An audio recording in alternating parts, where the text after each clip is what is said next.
A power blackout spoiled the first day of the Zimbabwe International Trade Fair (ZITF) in Bulawayo, forcing some exhibitors to turn to generators.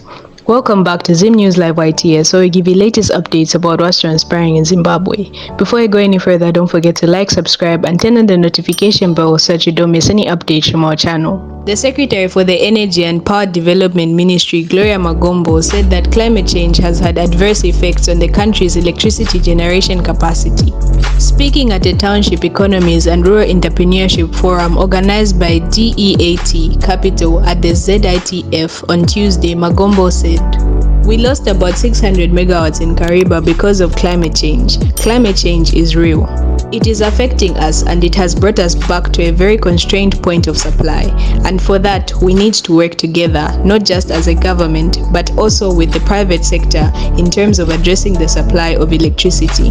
She pleaded with citizens to adopt renewable resources of energy such as solar so that they could sell excess power to the country's power utility, ZESA. In today's news, a power blackout spoils Zimbabwe International Trade Fair.